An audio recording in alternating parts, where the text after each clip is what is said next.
Hi there, let's talk about WannaCry, but without rehashing what you already know. What is really important for us to realize is that WannaCry represents a new era in how multi-stage attacks will continue to evolve, but more importantly, how we can act and stay ahead of these emerging threats.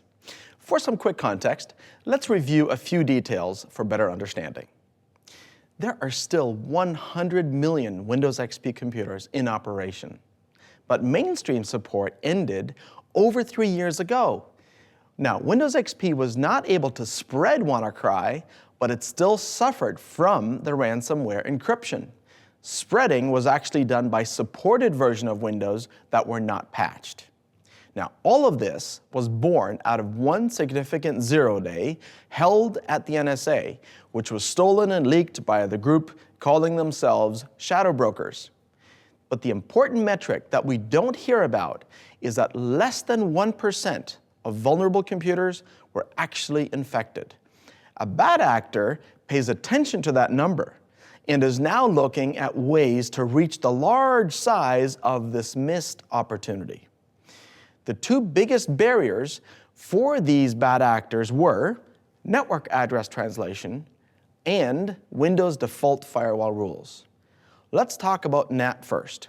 It's everywhere. It segments a network, and network segmentation is good. This prevents most inbound probes from reaching vulnerable devices.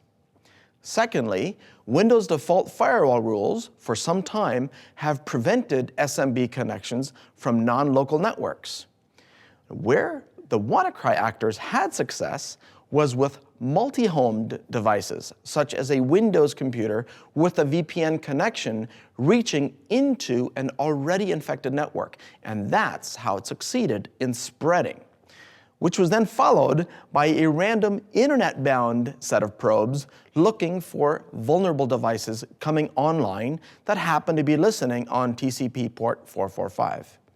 Now, a bad actor needs only look at one operating system that's even more prevalent than Windows: Android.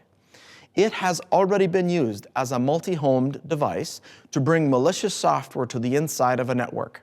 For example, it is trivial to include WannaCry worm code into a popular but newly malicious app and not announce its presence until the moment Android joins an Office Wi-Fi network.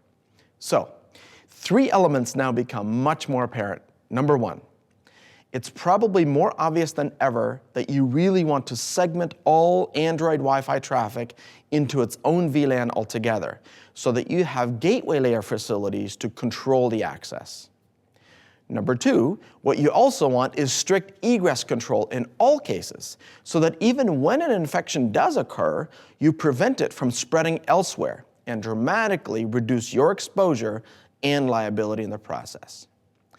Number 3, you want gateway-level malware and botnet alert to notify you of the presence of these spreading attempts, even though they fail. You will be happy to know that you can already achieve all of this on ClearOS Gateway.Management app. Thanks for tuning into this video. Please check out the other resources in this series. Stay safe.